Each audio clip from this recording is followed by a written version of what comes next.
Кыргызстан менен Иран маалымат жаатында кызматташат. Бул тууралуу Кыргыз Республикасынын Маданият, маалымат, спорт жана жаштар саясаты министринин орун басары Кайрат Иманалиев менен Ирандын маданий мурастар, туризм жана кол өнөрчүлүк министрлигинин маркетинг жана тышкы туризмди өнүктүрүү бөлүмүнүн башчысы Лейла Аджаринин жолугушуусунда айтылды.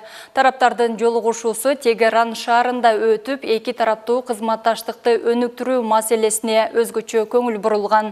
Жолугушуунун жүрүшүндө министрдин биринчи орун басары Кайрат Иманалиев аны Иранга Кыргызстандын негизги жалпыга маалымдоо каражаттарынын өкүлдөрүнөн турган делегация коштоп келгенин белгилеп, жолугушуу эки өлкөнүн маалымат каражаттарынын кыйла жакын болушуна негиз болоруна ишеним артаарын билдирди. Эске сала кетсек, 11-июлдан 19-июлга чейин кыргызстандык журналисттердин тобу таанышуу иш сапары менен Иранда болушту.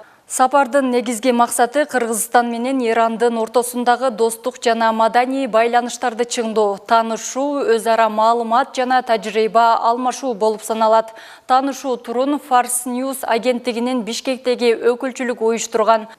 Делегациянын курамында 21 адам, анын ичинде Маданият, маалымат, спорт жана жаштар саясаты министринин биринчи орун басары Кайрат Иманалиев, Маданият министрлигинин маданий мурастарды сактоо жана өнүктүрүү башкармалыгынын баш кадиси Чынарбек Жолдошев, УТРК, ЛТР, Ош ТВ, НТС, Нур ТВ, Жалалабад ТВ, Баткен ТВ, Азия ТВ, Кабар маалымат агенттиги, Умма Ислам журналынын жетекчилери жана журналисттери болгон.